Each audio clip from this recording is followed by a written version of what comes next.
제목으로 함께 말씀을 나누고 은혜 받는 시간 갖기를 원합니다. 매달 초승달이 뜨면 이스라엘 왕실은 초하루 축제를 열고 함께 식탁에 둘러 앉습니다. 상석에는 사울 왕이 앉고 그 곁에는 당연히 왕자 요나단과 군사령관 아브넬이 정해진 자리에 앉습니다.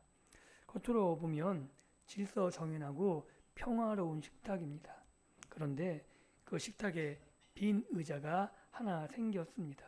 그 빈 곳은 나라를 구한 영웅 다윗의 자리인 거죠. 우리는 잔치상을 볼 때 대개 누가 가장 높은 자리에 앉았는지 봅니다. 왜냐하면 그가 그 잔치의 주인공이기 때문이죠. 그런데 오늘 본문은 우리에게 가장 높은 곳이 아니라 다른 곳을 보아야 한다고 말하고 있습니다. 그 식탁에 안전하게 앉을 수 없는 사람이 누구인가? 오늘 본문은 이것을 우리에게 보여주고 있죠. 왕이 있고 화려한 상이 차려지고 종교 절기가 지켜져도 무죄한 한 사람이 목숨이 위태로워 그 자리에 앉지 못한다면 그 목숨의 위태로움 때문에 두려움 때문에 그 자리에 앉을 수 없는 그러한 잔치자리라면 과연 그 공동체에 참된 평안이 있다고 말할 수 있는가? 라고 묻고 있는 거죠. 다윗의 빈자리는 결코 단순히 그 자리에 참여하지 못한다라는 것을 의미하지 않습니다. 그것은 겉으로 견고해 보이는 사울의 나라가 이제는 공평과 평안의 나라가 아니라 두려움과 폭력의 나라로 변해가고 있음을 조용히 그 잔치자리를 통해 보여주고 있는 거죠. 공동체의 건강은 가장 강한 자가 얼마나 높아지느냐에 달려있는 것이 아니라 가장 약한 자가 얼마나 안심하고 평화로이 삶을 살아갈 수 있는가, 이런 것으로 그 나라의 상황이 결정된다고 볼 수 있는 거죠. 힘 있는 자만 평안하고 약한 자는 늘 눈치를 보아야 되는 식탁, 이런 것이 만연한 공동체라면 그 식탁과 그 공동체는 아무리 화려해도 건강하지 못하고 그 식탁의 자리는 두려움의 대상이 될 수밖에 없는 거죠. 사울의 식탁이 바로 그런 자리라고 오늘 성경은 보여주고 있습니다. 그런데 오늘 본문은 그 두려움의 식탁에서 시작해서 놀랍게 전혀 다른 자리, 형편이 바뀌어도 변하지 않고 갚을 수 없는 자에게까지 지켜지는 사랑의 자리로 장면을 변화시켜서 우리에게 보여주고 있습니다. 성경은 그 장면에서 보여주는 사랑을 헤세드, 즉 여호와의 인자라고 기록하고 있죠. 아마 성경 전체에서 가장 핵심적이고 중요한 단어 하나를 고르라면 저는 주저없이 이 헤세드, 여호와의 인자하신, 여호와의 사랑, 언약적 사랑이라고 감히 말할 수 있을 겁니다. 오늘 우리는 이 본문에서 말하고 있는 헤세드가 무엇인지 그리고 그 헤세드를 통해 마침내 우리에게 초대하던 식탁이 어떤 자리인지를 함께 살펴보려고 합니다. 이 헤세드라는 말은 사무엘상 20장 전체를 관통하고 성경 전체를 관통하는 핵심적인 단어입니다. 다윗도 요나단에게 이 인자 헤세드를 구하죠. 뿐만 아니라 요나단도 다윗에게 동일한 헤세드, 이 인자함을 구합니다. 그리고 이 단어는 다윗과 요나단 서로가 구하는 것을 넘어 두 사람이 여호와 앞에서 주고받는 이 한 단어가 여호와 앞에서 이루어지는 핵심적인 언약의 근거임을 보여주고 있죠. 그래서 이 한 단어 헤세드를 붙들고 따라가면 이 이야기, 오늘 우리가 살펴보는 사무엘상 20장의 이야기가 단순한 다윗과 요나단의 우정담이 아니라 하나님의 백성과 맺으신 언약적 사랑, 헤세드가 어떤 사랑인지 보여주는 창문의 역할을 보게 되는 거죠. 그래서 오늘 본문을 통해 다윗과 요나단을 통해 드러난 하나님의 헤세드, 언약적 사랑을 오늘 우리의 삶 가운데 경험할 수 있는 복된 시간이 될 수 있기를 예수님의 이름으로 축복합니다. 라마에서 간신히 사울의 손을 벗어난 다윗이 이제 다시 달려와 요나단에게 절규하는 모습으로 1절 이렇게 시작하고 있습니다. 내가 무엇을 하였으며 내 죄악이 무엇이며 내 아버지 앞에서 내 죄가 무엇이기에 그가 내 생명을 찾느냐. 억울함을 그 아들 앞에 토로하고 있는 거죠. 여기서 다윗이 죄라는 말을 3번이나 반복합니다. 이것은 감정의 호소가 아니라 내가 죽을 죄가 없다는 억울함의 항변인 거죠. 다윗의 두려움은 단지 막연한 공포, 상상의 것이 아닙니다. 실제로 사울이 던진 창, 이 경험을 2번이나 했고요. 사울의 딸 미가와 함께 침소에 들었을 때 그 집을 둘러싼 경험도 했고요.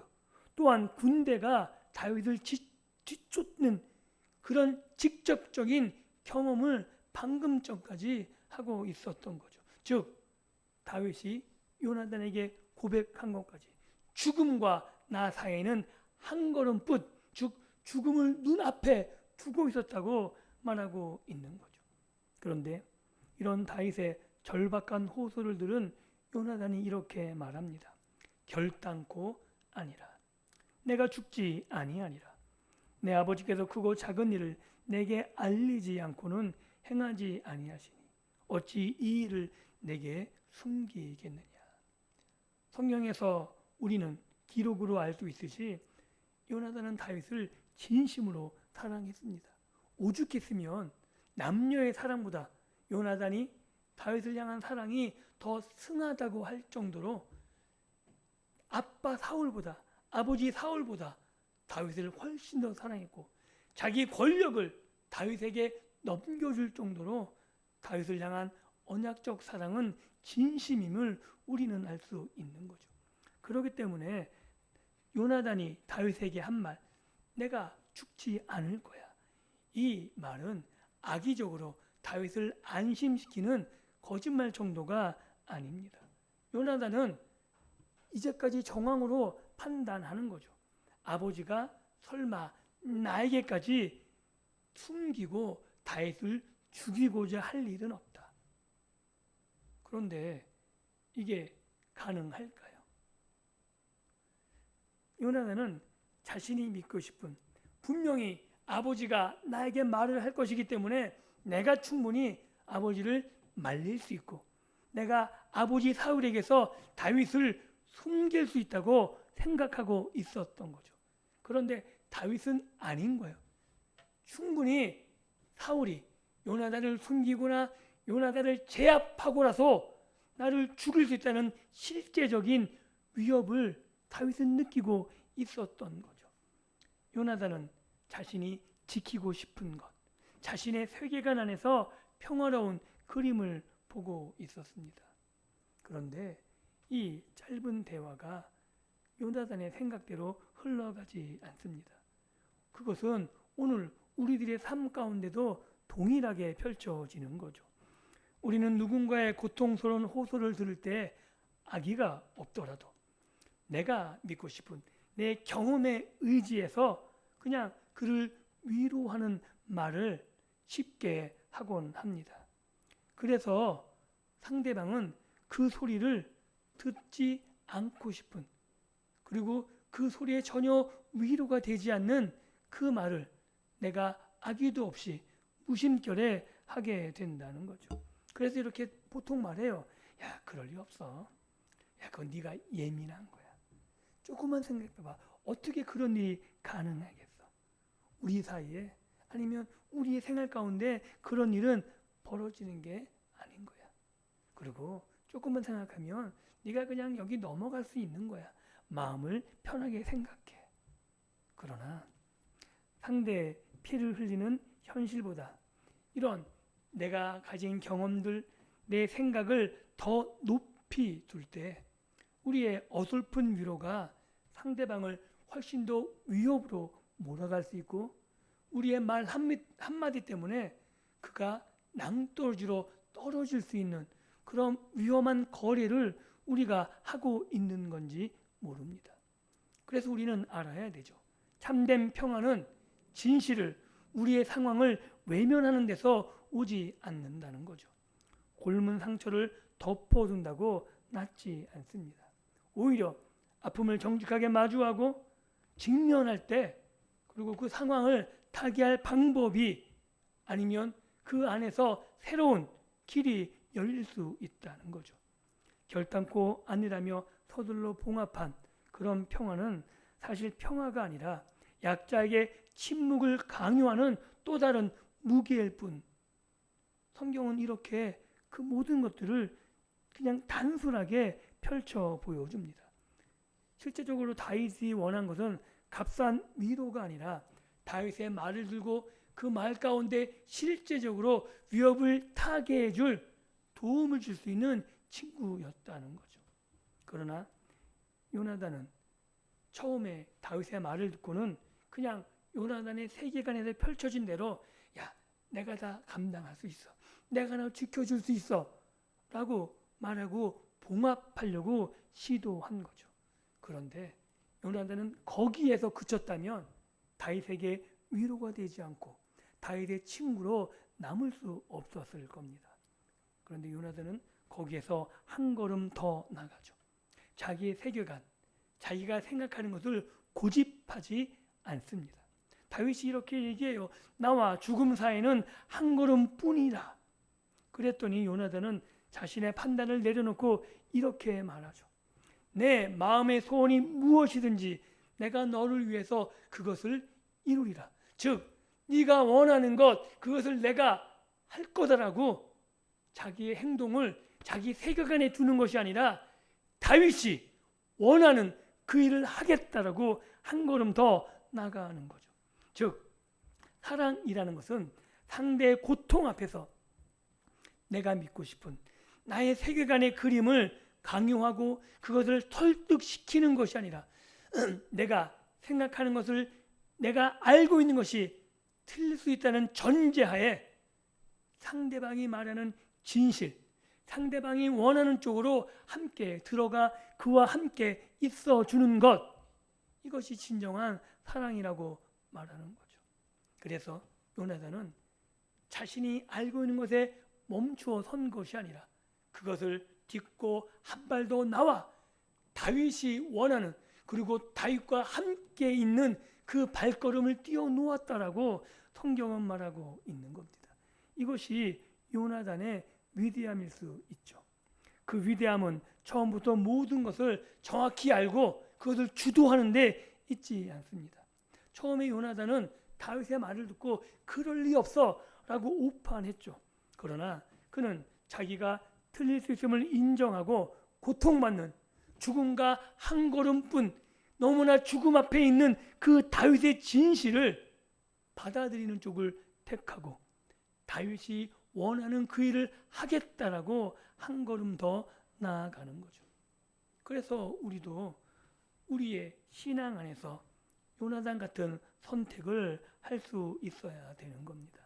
우리의 경험이, 우리가 아는 것이 늘 옳을 수 없는 거죠. 다만 내 판단이 틀렸을 때 그것을 인정하고 약자의 편, 나의 도움을 필요하는 자의 곁에 설 수 있기를 예수님의 이름으로 축복합니다. 그렇게 될 때 진정한 사랑을 나눌 수 있게 되는 것이고, 그 사랑을 통해 하나님의 헤세드를 우리가 공동체 안에서 경험할 수 있기 때문에 그렇습니다. 그래서 두 사람은 어떤 계획을 하냐면 사울의 진심을 확인할 방법을 둘이 나누게 되죠. 다윗이 내일 초하루 식탁에 일부러 나오지 않겠다라고 말합니다. 그리고 그 빈자리를 보고 사울의 반응을 확인하겠다고 둘이 약속하죠. 좋다.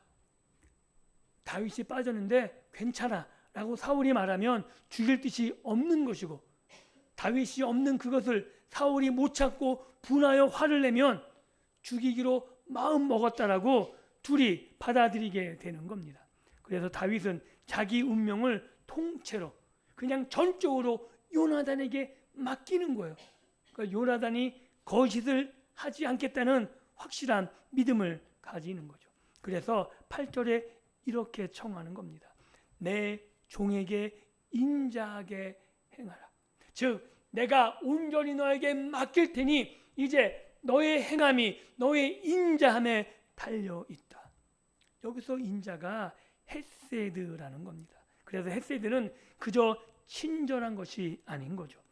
언약으로 묶인 사이에서 형편이 어떻게 바뀌든 끝까지 지키는 변함이 없는 사랑과 신실함이 헤세드라는 겁니다. 그래서 요나단은 11절에서 놀라운 한마디를 다윗에게 하게 되죠. 오라, 우리가 들로 가자. 그는 진실이 뒤틀리고 무지한 피를 요구하는 그 식탁을 던지고 다윗과 함께 거친 들판으로 걸어갑니다. 안전한 왕궁의 위로가 아니라 위험을 함께 지는 들판. 어쩌면 사울이 죽음을 노리게 되는 그 들판 한복판으로 다윗을 향해 걸어나는 거죠. 즉 나는 누구와 함께 있기를 택한 거냐면 왕궁의 사울 아빠가 아니라 죽음과 가까운 다윗을 택하는 모습을 요나단이 보여주고 있는 겁니다. 왜냐하면 왕궁은 요나단에게 모든 것이 보장된 자리. 가만히 있기만 하면 아빠 사울의 뒤를 이어 이스라엘의 왕권, 모든 권력을 거머쥘 수 있는 자리였지 않습니까? 그곳에 남아있는 한 요나단은 왕자였고 미래의 이스라엘 왕이었습니다.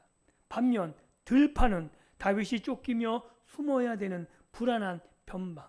그런데 요나단은 안전한 자리에서 말로만 위로하는 것이 아니라 자기 발로 그 위험한 왕궁을 벗어나 벌판에 다윗을 향하고 있는 겁니다.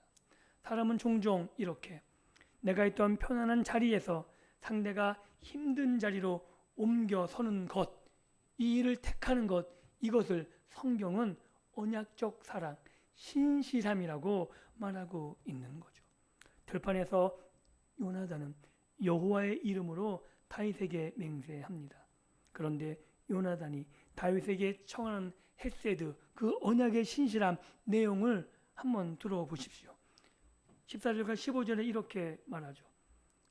요나단이 다윗에게 자기가 사는 동안뿐만 아니라 여호와께서 너 다윗의 대적들을 지면에서 다 끊어버리신 때에도 자기 집에서 헤세드를 영원히 끊지 말기를 다윗에게 부탁하고 있습니다. 이 부탁이 상상하기 어려운 부탁이에요. 왜냐하면 요나단은 지금 자기 집안의 몰락을 내다보고 있는 거 아닌가요? 지금은 사울이 왕이고 사울 집안이 왕족인데 지금 요나단은 그 사울의 서슬프런 권력이 정점에 있는 그 순간에 자기 집안의 몰락을 내다보고 하나님이 세우신 다윗이 왕이 될 것이며 그를 통해 하나님이 일하실 것임을 전적으로 신뢰하고 있는 거죠. 그래서 다윗의 집에 자신의 집을 의탁하고 있는 겁니다.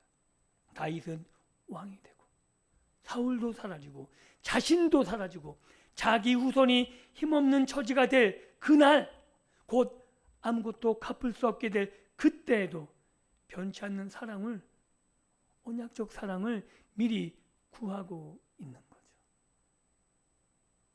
일반 사람 같으면 눈앞에 다윗만 죽으면 모든 권력이 유지되는데 그 유혹에 빠질 수 있지 않을까요? 그런데 요나단은 다윗을 살림으로 자기가 죽게 되는 그 자리로 들어가고 있는 겁니다. 세상의 사랑은 상대가 강할 때, 나에게 이로울 때 곁에 있다가 형편이 기울면 조용히 떠나는 게 세상의 사랑입니다. 참 비열하지만 냉철하지만 그것을 우리가 함부로 비난할 수 없잖아요.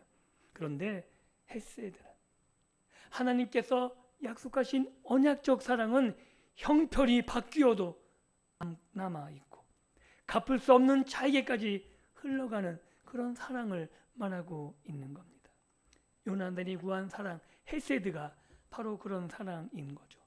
게다가 요나단이 구한 헤세드는 자기 대에서 끝나지 않고 자기 후손들에게 이어지는 언약적 신실함을 요구하고 있는 겁니다. 그래서 자기가 죽은 뒤 자기 얼굴도 모르는 후손, 지금 요나단은 자녀도 없잖아요.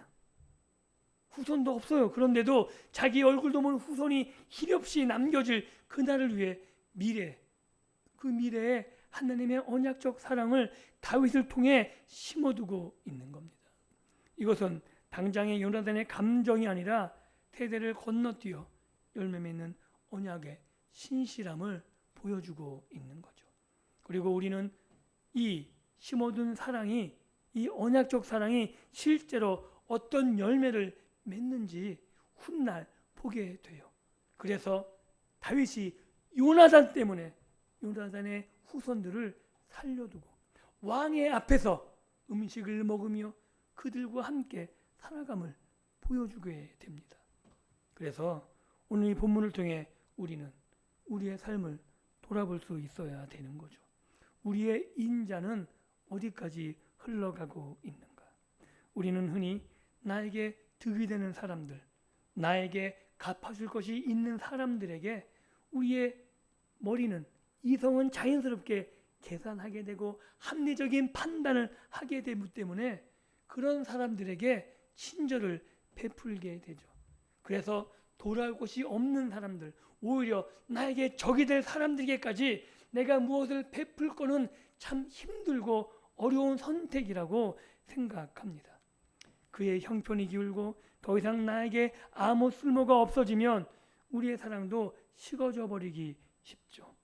그래서 우리에게는 헤세드가 갚을 수 없는 자에게까지 이르는 그 끈질길 사랑으로 좀처럼 드러나기 어렵습니다. 이것이 인간의 현실이고 인간의 사랑의 한계라고 말할 수 있는 겁니다. 우리의 사랑은 주고받는 거래로 여길 때가 많이 있죠. 오늘날 우리들이 현실에 가장 마음 아픈 게 뭐냐면 가족들 간에도 이런 사랑이 거래되고 있다는 것이 우리의 마음을 참 힘들게 하는 거죠. 준 만큼 돌려받기를 기대하고 돌려받지 못해는 서운해하며 그리고 서로 마음을 닫는, 이것이 단지 사회적인 관계만이 아니라 가족 관계에서도 나타난다는 것이 우리의 마음을 더 힘들고 어렵게 만드는 겁니다. 그런데 오늘 보여준 헤세드는 이런 계산적인 생각들, 계산적인 현실들을 다 덮어버리게 되는 거죠. 갚을 능력이 없는 사람, 도리어 나에게 짐이 되는 그 사람에게까지 우리의 은혜와 우리의 사랑이 흘러 넘쳐야 됨을 보여주고 있는 거죠. 이런 사랑은 그래서 우리 안에서 저절로 나오지 않는다는 것을 인정해야만 합니다. 그런 사랑을 먼저 받아본 사람이 그런 사랑을 베풀 수 있다는 거죠. 그래서 우리는 이 사랑이 단지 요나단과 다윗의 감정이 아니라 그 둘 사이에 계신 하나님을 주목하게 하는 겁니다. 언약을 맺은 두 사람은 이제 구체적인 행동으로 넘어갑니다. 사랑은 들판에서 흘린 눈물이나 낭만적인 맹세가 아니라 요나단은 초하루 이후 사울의 반응을 확인하고 그 결과를 다윗에게 전할 비밀 신호를 둘 사이에 정하게 되죠. 활을 쏘아 화살이 야 이쪽에 있어 라고 하면 안전하고 야 화살이 저쪽 너머에 있어 하면 도망치라는 약속이죠.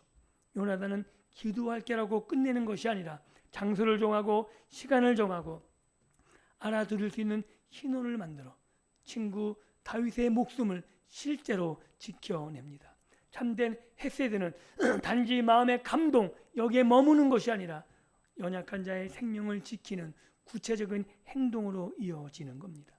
말은 뜨거운데 정작 위험을 함께 지는 손발이 없다면 그것은 헤세드가 아닌 겁니다. 왜냐하면 신실함이 없는 거죠. 위험을 함께 감당하지 않겠다면 그것은 헤세드가 아닌 겁니다. 그래서 오늘 우리 공동체도 이 질문 앞에 서야 됩니다. 우리는 강단에서 사랑과 용서를 수없이 듣고 말합니다. 그러나 실제로 약한 지체가 억울함에 눌려 떨고 있을 때 그를 지켜낼 구체적인 화살 신호들, 우리 공동체에 그럴 용기가 있는지 우리는 함께 물어보아야 되는 거죠.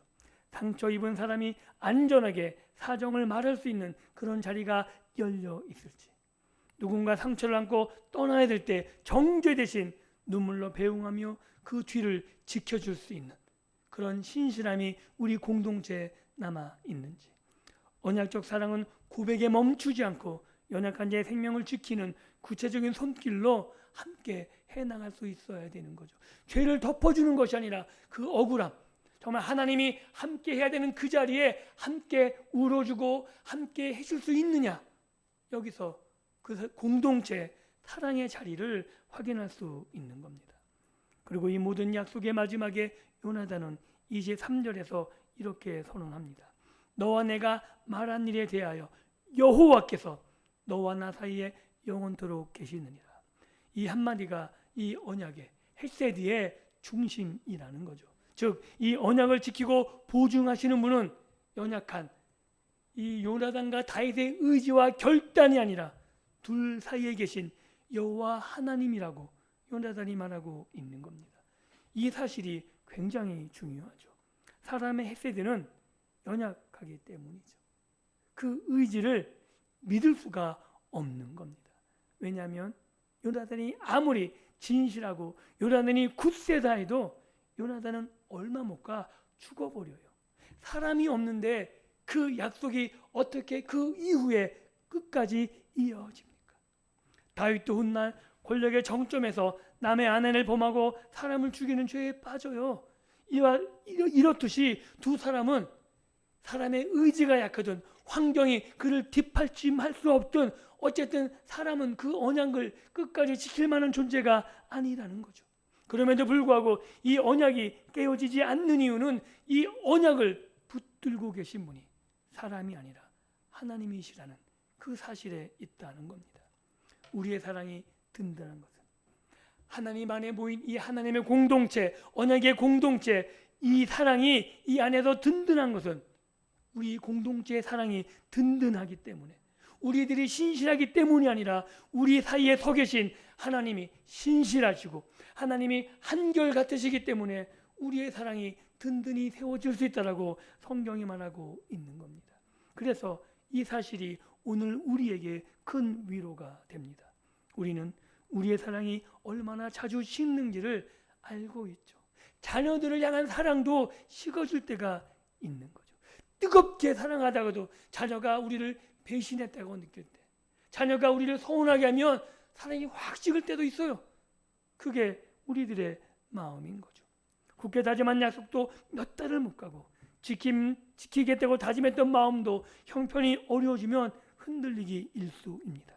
만일 모든 것이 우리의 한결같음, 우리의 신실함에 달려있다면 우리는 어떤 관계도 오래 붙들 수 없을 겁니다. 그러나 우리 사이에 하나님께서 계시다면, 우리 공동체 안에 하나님께서 계시다면 이야기가 달라지는 거죠. 흔들리는 두 사람을, 흔들리는 공동체 안의 모든 관계를 하나님이 붙잡아 주시기 때문에 그렇습니다. 그래서 참된 헤세드는 언제나 그 뿌리를 하나님께 두어야 합니다. 다윗과 요나단의 사랑이 그토록 아름다웠던 것도, 끝까지 그 사랑이 유지되었던 것도 그들이 특별한 의리 있는 사람이 아니라 그 사랑을 여호와 앞에서 여호와의 이름으로 하나님만 바라보며 그 둘이 함께했기 때문인 거죠. 하나님을 향한 사랑에 뿌리 내리지 않은 인간의 의리는 형편이 바뀌면 쉽게 계산적이 되는 겁니다. 그러나 둘 다 하나님 안에, 모든 관계가 하나님 안에 뿌리 내리고 그 하나님을 의지해서 함께하는 사랑이라면 사람이 변해도 그 뿌리에서 다시금 그 사랑이 샘솟을 수 있게 되죠.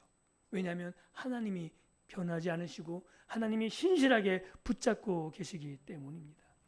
요나단의 헤세드는 진실했지만 인간이라는 한계가 있었죠.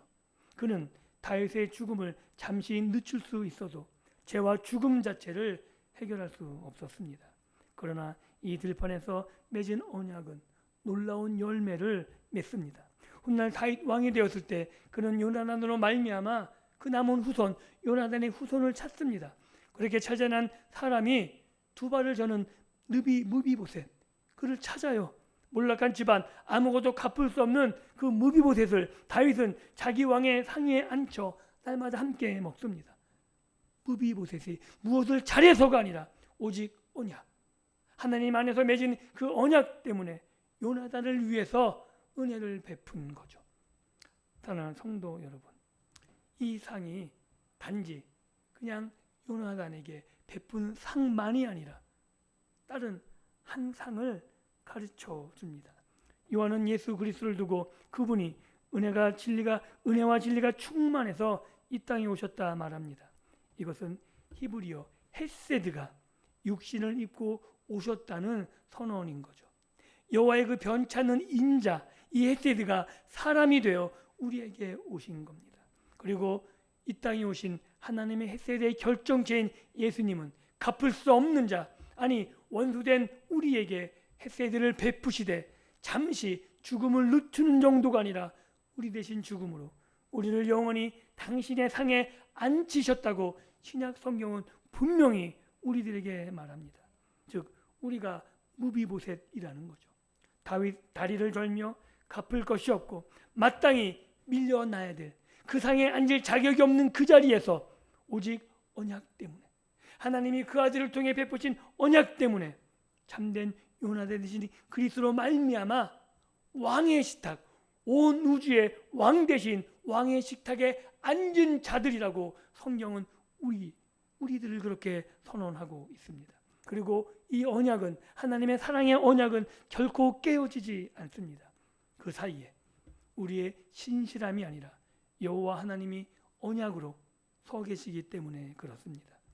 이제 말씀을 맺습니다. 오늘 우리는 두려움 때문에 한 사람도 안전하게 앉지 못했던 사울의 식탁에서 출발해서 갚을 수 없는 자가 영원히 앉게 되는 그 하나님의 은혜, 헤세드의 은혜의 식탁까지 그 모든 스토리를, 그 이야기를 살펴보았습니다. 다윗의 빈자리가 사울의 나라가 얼마나 폭력적인지를 드러냈다면 무비보셋에 앉은 그 식탁의 자리는 하나님 나라에 앉을 수 없는 자가 왕의 자리에 함께 앉게 되는 그 은혜의 실체를 전체를 보여주는 자리라고 할 수 있는 거죠. 우리가 그 은혜상에 앉은 자라면 우리도 헤세드의 사람으로 살아가게 되는 겁니다. 그래서 이제 그 은혜를 누린, 그 은혜를 경험한 자로 이제 우리의 인자, 우리의 헤세드를 우리의 삶에서 드러나야 되는 거죠. 더 이상 계산하는 것이 아니라, 쓸모 있는 자들에게만 친절을 베푸는 것이 아니라 하나님의 헤세드가 예수 그리스도를 통한 우리에게 베푸시는 그 사랑을 우리가 흘려 보내야 되는 거죠. 갚을 수 없는 자에게 베풀어주는 그 하나님의 은혜가 우리의 삶을 통해서 흘러 넘치게 되는 그러한 믿음의 삶을 살아가기를 예수님의 이름으로 축복합니다. 그리고 우리는 고통의 소리를 그냥 위로의 차원, 말만 하는 것이 아니라 요나단처럼 그의 아픔을 함께 감내할 수 있는, 그리고 그와 함께 그 길을 걸어가 그도 동일한 은혜의 자리에 나와서 함께 평화도로 나아갈 수 있도록 함께 있어줘야 되는 거죠. 그리고 그 길엔 우리들만이 있는 것이 아니라 그 자리에 하나님이 함께 하실 겁니다. 예수님이 분명히 그러셨어요. 두세 사람이 모인 곳, 그곳에 내가 너희와 함께 있을 것이다. 물론 이 말은 법정적인 용어라 할지라도 우리에게 큰 위로가 되는 거죠. 아무도 도움이 되지 않는 그 자리, 그러나 우리가 위협받는 그 자리에 예수님이 우리를 지키시고 우리를 보호하신다고 약속하셨기 때문입니다. 그리고 우리는 이제 말로만 사랑하는 자가 아니라 우리가 우리의 행실로, 우리의 삶으로 우리가 낮아져서 예수님처럼 우리가 낮아짐으로 우리의 사랑을 우리의 자녀들에게, 우리의 이웃들에게 펼쳐낼 수 있는 그런 사랑을 가진 삶으로 살아가라고 성경이 말하고 있는 거죠. 그리고 그 사랑에 하나님이 우리만 등 떠미는 것이 아니라 하나님께서 중심을 잡아주실 것이고 우리의 사랑이 헛되지 아니하도록 하나님께서 끝까지 붙잡아 주실 겁니다. 그것이 하나님께서 우리에게 약속하신 언약의 헤세드이기 때문에 그렇습니다. 마지막으로 지금 이 순간에도 왕의 식탁에는 우리의 자리가 켜져 있죠. 그리고 그 자리에 우리의 이름이 적혀 있습니다. 그것은 우리의 공로 때문이 아니라 예수님의 언약 때문인 거죠. 이 놀라운 은혜상에 초대받고 그 상에서 먹고 마시는 자로서 이제 우리들도 누군가를 위해 그 한 자리를 지켜주는, 그리고 그 한 자리에 초대하며 살아가는 그런 믿음의 복된 삶, 그리고 남은 한 주간도 우리에게 베푸신 그 은혜의 세들을 우리의 일터에서, 우리의 가정에서 필요한 자에게 흘려보내며 살아가는 그런 복된 한 주간의 삶이 될 수 있기를 예수 그리스도 이름으로 간절히 축원합니다.